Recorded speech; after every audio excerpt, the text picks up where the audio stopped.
মেঘ দেখলে নাকি ময়ূর নৃত্য করে। গতকাল ছিল মেঘলা আকাশ, তাই জীবনে প্রথমবার ময়ূরের নৃত্য দেখে ফেললাম। হ্যালো, আসসালামু আলাইকুম, কেমন আছেন সবাই? আজকে একদম ভিন্ন রকম একটা ভিডিও নিয়ে চলে আসলাম। যা বলছিলাম, গতকাল শুক্রবার ছুটির দিন ছিল, বাসায় আম্মুরা এসেছে, তাই সবাই মিলে ঘুরতে চলে গিয়েছিলাম মিরপুর চিড়িয়াখানায়।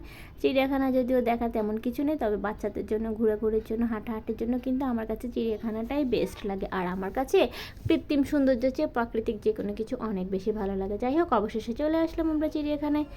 এত বিশাল একটা বক ছিল, ওরে বাবা, অনেক বড়। আর আপনাদেরকে আমি দেখানোর চেষ্টা করছি একটু আশেপাশটা, কি সুন্দর তাই না? মনে হয় যে ঢাকার ভিতরে আলাদা একটা গ্রাম।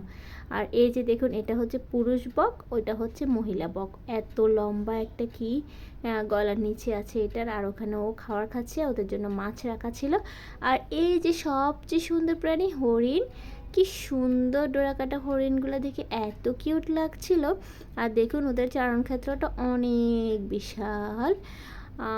ওরা সবাই একসাথে ঘাস খাচ্ছে। দেখুন তো, হরিণ থেকেও কিন্তু আমাদের অনেক কিছু শেখার আছে, কি সুন্দর মিলেমিশে খায় না? আর এই যে দেখুন, বনের রাজা সিংহ, সে না এক কোণায় বসে আছে।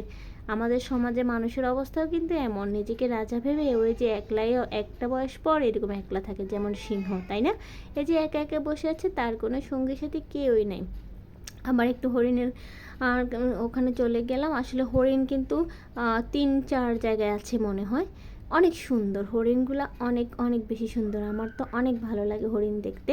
তারপর আপনাদেরকে আবার ময়ূরের নাচটা দেখাচ্ছি। দেখুন, কে কে আমার মতো প্রথম ময়ূরের নাচ দেখছেন কমেন্ট করে জানাতে ভুলবেন না। আমি চিড়িয়াখানায় এর আগে অনেকবার গিয়েছি, কিন্তু কখনোই ময়ূরের নাচটা দেখিনি।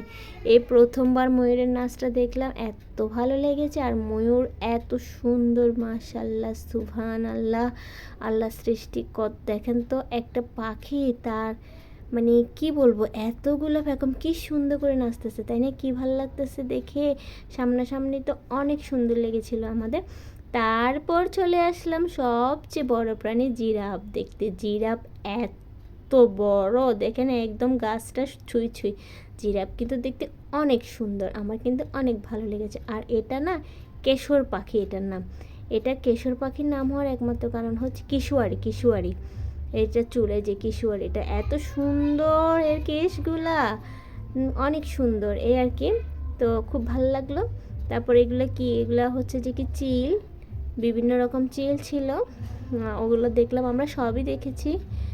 বাজ পাখি মনে হয়, এটা কি জানি। এই যে চলে আসলাম গাধা দেখতে। গাধা কিন্তু দেখতে অনেক সুন্দর। আপনারা কে কে গাধার ডাক শুনেছেন? গাধার ডাক অনেক বিশ্রী, একদমই ভালো না। যাই হোক, সবই দেখেছি। তারপর আমরা এই যে শঙ্খচিল, হুমায়ুন আহমেদের শঙ্খচিল, শঙ্খচিল দেখে ফেললাম। শঙ্খচিলও ডাকছিল তখন না, প্রাণী সবগুলো অ্যাক্টিভ ছিল। আর এইটা হলো উট পাখি, মেবি উট পাখির পাশেও আবার ময়ূরের খাঁচা ছিল। তো যাই হোক, ভিডিওটা কেমন লেগেছে কমেন্ট করে জানাতে ভুলবেন না। সবাই ভালো থাকবে।